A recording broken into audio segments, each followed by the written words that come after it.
Okay, let's unpack this. We've been sent just a massive, dense stack of material. It's huge. It's a full blueprint for modern success, for optimization, and how to live what all these sources are calling the high-value life. Right, and it's a mix of everything. High-level business strategy, really deep internal manifestation techniques, and then these incredibly specific relationship rules. Yeah, it's a lot. So if you, our listener, want to know how the experts and influencers are telling people to get that ultimate glow up for 2026. You basically sent us the playbook. So our mission today is to distill all of this, the tactical, the psychological, and even the kind of esoteric advice for achieving the life you want. Becoming your hottest self, as they say. That's the one. And what's really remarkable is how these sources treat everything as connected. Dating, how you present yourself, building a business. It's all just different forms of personal optimization. Exactly. It all leads back to this one core goal.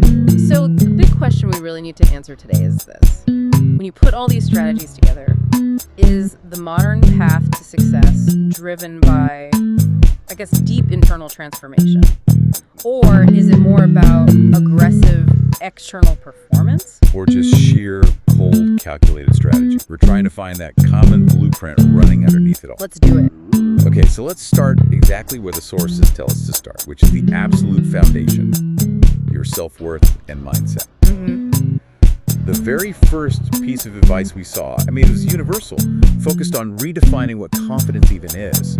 It shouldn't be attached to, these highly visible external things. That's such a significant shift. The consensus is that your confidence should be attached to the size of your heart and your actions. Not the size of your bank account. Or anything fleeting, like how you look on a given day. Yeah, that immediately reframes the whole glow-up idea. It means you stop letting your mood change based on the number on your scale or how many pimples I have on my face. Right, that's the classic external trap. It just leads straight to burnout. And this leads to an almost radical idea we found in one source, which is that you deserve to feel confident and appreciated just because you exist. Just for being here. Just for having a place on Earth. It's an inherent right, not something you have to earn through performance. That concept is so deceptively simple, but it's incredibly powerful if you can actually adopt it. Oh, for sure. Because if you believe your worth is inherent, then your reflection, as one source put it, is not your enemy. It's just the result of how you treat yourself. Right. If you're kind to yourself, your reflection improves. If you're cruel to yourself, it shows. It really shows. And this pushes us past all that generic self-help advice and into specific, really practical tools for internal change. For example, the sources are all united in warning about toxic affirmations. Right. Stop forcing yourself to repeat affirmations you just plain don't believe in. Yeah. They argue this is toxic. It just triggers this internal resistance. Yeah. If you repeat, I am rich, while you're looking at an empty bank account, your brain just rejects it. It knows you're lying to it. And it cements your current reality. You only receive what you truly believe. So the alternative technique they offer is way more grounded. It's about gratitude and just being present. Look in the mirror and thank your body for what it actually does. So not I love my perfect nose, but thank you eyes for letting me see this world, or thank you my brain for keeping me conscious of undeniable things. And the claim is that this small daily gratitude process literally changes your face and your aura. It shifts your energy from self-attack to being your own biggest supporter. It's an act of deep internal investment. Which is a good pivot. So if we stop attacking ourselves and start appreciating the body we have, we can look at the bigger picture of self-worth itself. One source offered a pretty critical view, suggesting that self-esteem is, basically an illusion. An illusion? How so? Because that sounds like it could go wrong. I thought so too. But they resolve it by defining self-esteem as a social emotion. It's an internal barometer of where you are in the dominance hierarchy. So it's like your internal social status score. Exactly. And focusing heavily on that score, constantly comparing yourself, seeking validation, that's what they say is overrated and just exhausting. Okay, so if tracking that social score is the illusion, what's the better path? A better approach, they say, is to abandon the tracking altogether and just am. Focus on building the future you want by choosing actions based on your abilities and needs, not on propping up a fragile ego. That makes sense. And it ties directly into how we're supposed to approach failure. Yes. The crucial perspective on failure. We are told, especially when you're young, that failure and feedback are a gift. If you use them. If you use them. The sources argue you should use the time when nobody expects you to be good at anything, to go out and intentionally make as many failures as possible. Just to get the experience, because age doesn't magically make you more confident. Taking intentional steps through discomfort over and over again, that's what does it. You're building evidence for yourself that you can handle a setback. And if you can handle setbacks, you can handle pressure. Which is another reframe. The sources state flat out, pressure is a privilege, you are the main character of your life, and learning to convert those inconvenient moments of pressure. Those little things that cause friction. Yeah, that's essential for achieving big things later on. It teaches you to execute under stress.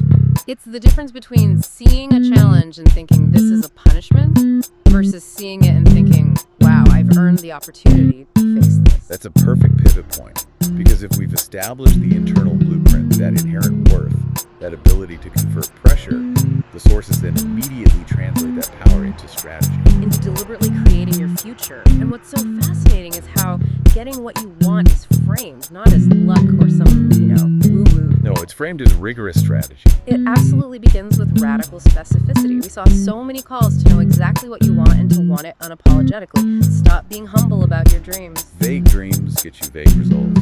Exactly. We're talking beyond a magazine clipping of a nice car. We're talking about having Zillow boards full of houses and knowing the exact manufacturer of the chandelier you're going to hang in the dining room. The idea is to create a vision board that is extremely specific, pasting pictures of exactly how you want the future to be, down to the paint color on the walls. And that hyper-specificity isn't just wishful thinking, it's a strategy. It forces you to confront and overcome that little voice that says, oh, I don't deserve that exact thing. It forces clarity, and that clarity helps you create a new identity. Which leads to this powerful concept of radical behavioral scripting. Right. One source suggests literally naming the person you want to become, like Dia 2.0. You list the new traits. Discipline. You're creating a new character profile. And this new identity is supported by actual rituals. The example we saw was writing invisible letters to a relationship you never got closure for. You act as if you've already said everything. And then you burn the paper. Yes. It's a physical, symbolic act of releasing that old energy so the new identity can exist fully. That's a profound mechanism. And then we get to the core philosophy that underpins all of this, the concept from Neville Goddard that feeling is the secret. Rehearsing a scene before bed that feels joyous and exciting. This is where we go deeper than just seeing the image. The visualization isn't about the visual itself. It's about using the visual as a symbol to embody the emotional state of already having that thing. So you're tuning yourself to the vibration of the outcome. The joy you feel when you rehearse the scene is the frequency you're aligning with. Exactly. So the goal isn't to perfectly manifest the picture on your vision board, but to embody the feeling of success or happiness that the picture represents. Which is a key distinction. A huge one. And a critical caveat here is that because the visual is often just a symbol, you might get something so much better than the exact image you visualized. Because the universe is matching the quality of the feeling, not the exact blueprint. You got it. And this moves us into the idea of energy and scarcity as practical tools. If you are constantly thinking and talking about being broke, The sources argue you're literally vibrating on a frequency of scarcity. making it impossible for abundance to match that frequency. The strategy here is simple, but it requires so much consistency. You have to train your brain to focus on what you want to grow. Not what you want to avoid. It's that simple mechanism. Where your attention goes, energy flows. Okay, so if we've mastered the internal blueprint and we've focused our creative energy, the sources then immediately translate that into strategic external relationships. And this advice is, well, it's very strategic. Particularly around investment dynamics in dating. Yeah. The core truth across several sources is that investment creates respect. Men respect what they invest in. Whether it's a vintage car, a demanding hobby, Or a relationship. If he invests his time, his money, his emotion, he prioritizes it. and the actionable piece of advice from that is, don't be scared to ask for things. The sources are so clear on this. The more a man invests, the more he will prioritize you. It creates a vested attachment. He has skin in the game. Right. And following that, there's this extensive discussion on feminine energy. But crucially, it's not framed as an aesthetic or a performance. It's not just wearing a skirt or picking flowers. No, it's a natural power, an aura, a state of being. I think we need to clarify this, though. Is this just repackaged traditional gender roles? Not according to the sources. They acknowledge masculine energy is necessary for organization and structure, like making a to-do list or managing a budget. So it's useful. It's essential. The problem is when women get stuck operating from a masculine state all the time, instead of being a feminine person who taps into the masculine when needed for execution. That distinction is key. So how do you embrace that flow state? The physical advice is to slow down. Slow down when you talk, when you walk. Be intentional with your posture. The feminine energy in this mindset is not in a rush. Because she believes the world revolves around her time, which signals high value. Exactly. Now, moving into deep intimacy, we get to the psychological core of an unforgettable connection. What makes intimacy unforgettable for a man isn't just the physical act. No, it's the emotional disarming that comes before it. It's about touching his silence, that part of him that holds his buried emotions. Vulnerability, grief, fear of failure. The things he never talks about. Never. Many men go through life feeling conditionally loved or unwanted unless they're contributing something physical or financial. So the woman's role here is to change that narrative. Yes, she has to actively make a man feel desired for who he is, not just wanted for what he can provide. If she can touch that part of him that feels unloved and has no words, he can't forget her. That's a depth of intimacy that's very rare. Very. And this all rolls into the high-value dating strategy. The number one killer of attraction, universally agreed upon, is desperation and overgiving. We saw that specific anecdote about the guy rejecting a perfect match because she seemed too easy. No mystery, no pursuit, so no value was created. To maintain that attraction, strategic scarcity is recommended. Go missing sometimes in the early stages. Don't be available 24/7. Have your own full schedule that you protect. But how do you avoid that tipping into just playing games? Well, it only works if the scarcity is genuine. If you are actually living your high-value, intentional life, you simply won't have 24/7 availability. Because you're focused on your own growth. Exactly. The power of contrast is key here. Be friendly and nice, but have huge, strong boundaries around your time and energy. That's the magnet. That combination is what creates the attraction. And finally, the ultimate high confidence challenge. Be so self-assured, especially in your sexual confidence, that it actually intimidates some men. Right. These sources claim certain men will try to put you down because they know you won't be manipulated. And the challenge is to be so confident that that happens. Which brings us to the final layer. External presentation as currency and strategy. The internal work has to show up on the outside. For women especially, one source is very direct. Beauty is currency. And this currency requires serious, consistent investment. Taking care of your body, scheduling your hair and nails, eating foods that make you glow from the inside out. The mandate is to show up 110%.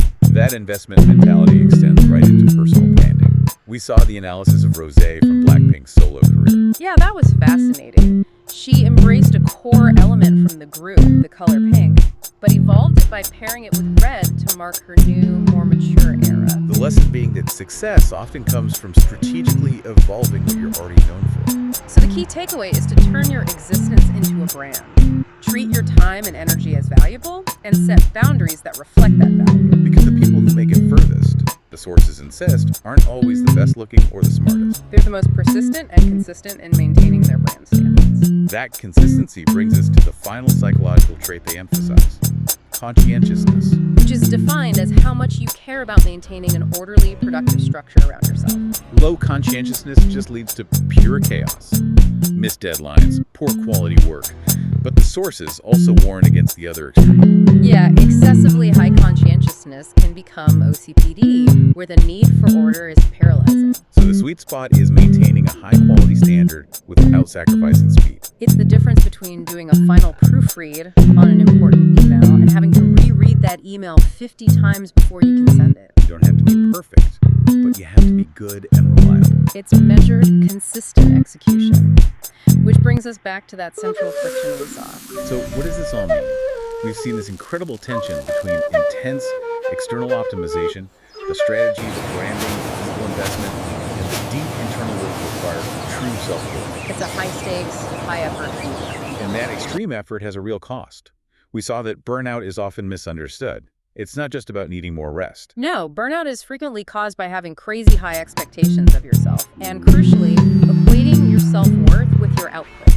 If you live by that idea, that worth equals productivity, the well is always going to run dry. That perfectly captures the friction in this whole stack of advice. We're told to calculate, strategize, and execute with laser focus, but also to let go, stop chasing validation, and find inner peace. Which leaves us with a final provocative thought for you to consider. The discussion of optimization implies this constant, measured, forward march, a detailed, calculating blueprint. But one source mentioned the necessity of the intuitive nudge, that small, unforced moment where you just have to jump on an opportunity or a change of direction to create the reality you want. So if we were calculating every move, our investment, our scarcity, our branding, how do we leave room for that spontaneous, unforced flow? How do you know when to calculate the next step and when to simply trust the timing of the universe and just jump? That's the balance you have to strike to truly master this new, optimized blueprint.